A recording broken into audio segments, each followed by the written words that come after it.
ನಮಸ್ಕಾರ ವೀಕ್ಷಕರೇ, ನಾನು ಸಂಗಮೇಶ್ ಮೇತ್ರೆ.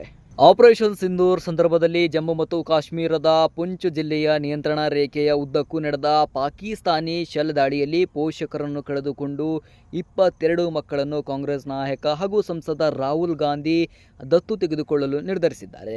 ಈ ಬಗ್ಗೆ ಮಾಹಿತಿ ನೀಡಿರುವ ಪ್ರದೇಶ ಕಾಂಗ್ರೆಸ್ ಸಮಿತಿಯ ಅಧ್ಯಕ್ಷ ತಾರಿಕ್ ಅಹಮದ್ ಕರ್ರಾ, ಜಮ್ಮು ಮತ್ತು ಕಾಶ್ಮೀರ ಕಾಂಗ್ರೆಸ್ ಮುಖ್ಯಸ್ಥ ತಾರಿಕ್ ಅಹಮದ್ ಕರ್ರಾ ಅವರ ಪ್ರಕಾರ ಪಾಕಿಸ್ತಾನದ ಶೆಲ್ ದಾಳಿಯಲ್ಲಿ ತಮ್ಮ ಹೆತ್ತವರೊಬ್ಬರನ್ನು ಅಥವಾ ಕುಟುಂಬದ ಏಕೈಕ ಜೀವನಾಧಾರವನ್ನು ಕಳೆದುಕೊಂಡ ಪುಂಚ್ನ 22 ಮಕ್ಕಳ ಶೈಕ್ಷಣಿಕ ವೆಚ್ಚವನ್ನು ಗಾಂಧಿ ಭರಿಸಲಿದ್ದಾರೆ. ಈ ಮಕ್ಕಳು ಪದವಿ ಪಡೆಯುವವರೆಗೂ ಸಹಾಯ ಮುಂದುವರಿಯಲಿದೆ ಎಂದಿದ್ದಾರೆ. ಪಾಕಿಸ್ತಾನಿ ಶೆಲ್ ದಾಳಿಯಲ್ಲಿ ಪುಂಚ್ ಮತ್ತು ರೌಜೋರಿಯಲ್ಲಿ ಬಹಳಷ್ಟು ಜನ ಸಾವನ್ನಪ್ಪಿದ್ದಾರೆ.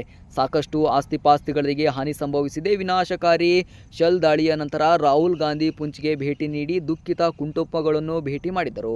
ಅವರು ಇಬ್ಬರು ಪೋಷಕರನ್ನು ಕಳೆದುಕೊಂಡ ಶಾಲಾ ಮಕ್ಕಳ ಪಟ್ಟಿಯನ್ನು ಸಿದ್ಧಪಡಿಸಲು ನಮಗೆ ಸೂಚಿಸಿದರು. ಅದಕ್ಕೆ ಅನುಗುಣವಾಗಿ ನಾವು ಅವರಿಗೆ ಪಟ್ಟಿಯನ್ನು ಸಲ್ಲಿಸಿದ್ದೇವೆ ಎಂದು ಮಾಹಿತಿ ನೀಡಿದ್ದಾರೆ. ಮೇ ತಿಂಗಳ ಆರಂಭದಲ್ಲಿ ರಾಹುಲ್ ಗಾಂಧಿ ಜಮ್ಮು ಮತ್ತು ಕಾಶ್ಮೀರದ ಪುಂಚ್ನಲ್ಲಿ ಪಾಕಿಸ್ತಾನದ ಶೆಲ್ ದಾಳಿಯಿಂದ ಹಾನಿಗೊಳಗಾದ ಕುಟುಂಬಗಳನ್ನು ಭೇಟಿ ಮಾಡಿದರು. ತಮ್ಮ ಭೇಟಿಯ ಸಮಯದಲ್ಲಿ ರಾಹುಲ್ ಗಾಂಧಿ ಶೆಲ್ ದಾಳಿಯನ್ನು ಒಂದು ದೊಡ್ಡ ದುರಂತ ಎಂದು ಕರೆದಿದ್ದರು. ಇದರಲ್ಲಿ ಅನೇಕ ಜೀವಗಳು ಬಲಿಯಾಗಿವೆ ಮತ್ತು ಗಮನಾರ್ಹ ಹಾನಿ ಸಂಭವಿಸಿದೆ ಎಂದು ಅವರು ಹೇಳಿದ್ದಾರೆ.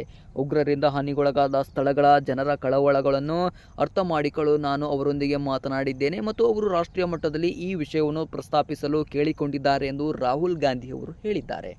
ಜಮ್ಮು ಮತ್ತು ಕಾಶ್ಮೀರದ LOC ಉದ್ದಕ್ಕೂ ಹಲವಾರು ವಲಯಗಳಲ್ಲಿ ಪಾಕಿಸ್ತಾನ ಸೇನೆ ಭಾರೀ ಶೆಲ್ ದಾಳಿ ನಡೆಸಿತು. ಇದಕ್ಕೆ ಭಾರತೀಯ ಸೇನೆಯಿಂದ ಪರಿಣಾಮಕಾರಿಯಾಗಿ ಪ್ರತಿಕ್ರಿಯೆ ಸಿಕ್ಕಿತು. ಜಮ್ಮು ಮತ್ತು ಕಾಶ್ಮೀರದಲ್ಲಿ ಪಾಕಿಸ್ತಾನ ನಡೆಸಿದ ಶೆಲ್ಲಿಂಗ್ ಮತ್ತು ಡ್ರೋನ್ ದಾಳಿಯಲ್ಲಿ 28 ನಾಗರಿಕರು ಸಾವನ್ನಪ್ಪಿದ್ದು, ಅದರಲ್ಲಿ ಪುಂಚ್ ಜಿಲ್ಲೆಯೊಂದರಲ್ಲಿ 13 ನಾಗರಿಕರು ಸಾವನ್ನಪ್ಪಿದ್ದಾರೆ. ಮೇ 7ರಂದು ಆಪರೇಷನ್ ಸಿಂಧೂರ್ ಅಡಿಯಲ್ಲಿ ಭಾರತ, ಪಾಕಿಸ್ತಾನ ಆಕ್ರಮಿತ ಕಾಶ್ಮೀರದಲ್ಲಿನ 9 ಭಯೋತ್ಪಾದಕ ಮೂಲಸೌಕರ್ಯಗಳ ಮೇಲೆ ಮಿಲಿಟರಿ ದಾಳಿ ನಡೆಸಿದ ನಂತರ ಪಾಕಿಸ್ತಾನ ಶೆಲ್ಲಿಂಗ್ನ ತೀವ್ರತೆ ಹೆಚ್ಚಾಯಿತು.